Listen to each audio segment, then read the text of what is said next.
All right, greetings everyone. I recently wrote this article and I am now actually going to verbalize it. So for those who are busy, you can just take a few seconds to go ahead and listen to it. All right, here we go. Greetings everyone. Many or few of you know what spiritual path I've been undertaking since January of 2014. It's been a mind-opening experience and one that took some time in getting the pot of cold water a little bit warmer.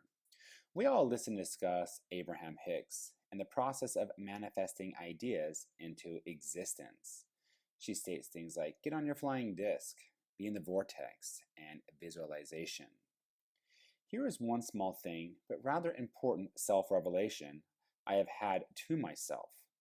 Listening to Abraham Hicks, you listen to many people who want and want and want, mainly more money. Why more money? So they can buy what they lack in thinking of. It was right there. Why do we need to visualize more money? Well, we shouldn't.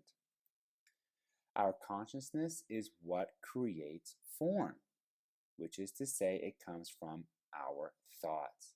Thoughts are things, right from the playbook of Think and Grow Rich book. Okay, so far we're all following along. So in the book Seth Speaks, which if you need a copy, I can send it to you. Just email me and you'll get it pretty much ASAP. In the book, it states, your own physical reality is created in perfect replica of your inner desires and thoughts. Okay, nothing new here. However, you manifest objects into your reality, and objects of desire are not independent of you, but they're the result of your manifestation. Well, this is important to state to build the foundation of how our thoughts create form. Here comes another important block in that foundation. Our physical time structure misleads us into our ideas of their relative permanency of physical matter. And we close our eyes to the constant alterations within it. Our physical senses confine us by us seeing the highly formalized reality surrounding us. Okay, so this states that time is irrelevant. Keep that in mind moving forward. So here's another factor leading to my moment.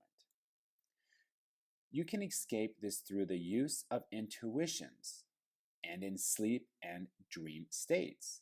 As a rule, you can perceive the joyful changing nature of your own and any consciousness. So this is saying our brains can process events outside the use of time. Makes sense. Time is irrelevant to the brain. So closing in on my point of self-revelation. Now quickly, Seth talks about living outside the reality of time in chapter 3, titled Dimensions of Reality. Here's some highlights. We are aware of our past selves. Okay. There are no periods of time. Okay. There is not a series of moments, but in which those problems were solved or not solved, and psychic and spiritual forces. Runs a little deep on that one. And here's my final one. The lives are all simultaneous. All of our lives are simultaneous. Okay, so this has gone long enough. By now, you should understand that our reality comes from our thoughts. Time is irrelevant in our physical reality, and our souls have awareness of our past selves. So closing in on the revelation again. When people ask Abraham for help and talk about the law of attraction, she states, keep it in general. Make it feel good. Stay on the disc. Okay, we got it.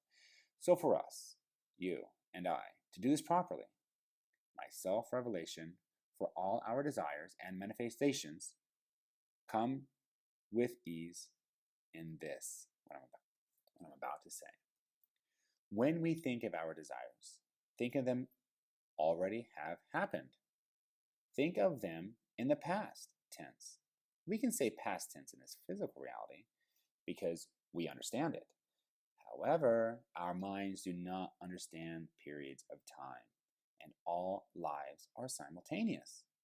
By us thinking in past tense, It erases the thought of several negative questions, most revolving around when will I have time? How will I pay for it? I need more money in my vortex. It also erases the need for money. Because when we think of money, we slow our vortex down. It creates resistance. But if we don't need money, because it's already paid for in our minds. I know it's a long thought, but it was important to properly frame the idea and make sure you have some very concrete understanding how our minds work. There is, of course, more, but in trying to keep this short, not going to go into more detail. So how many of us need to change our vision boards or add detail to our vision boards? I know I'm going to be updating mine really soon. Thanks for listening. Goodbye.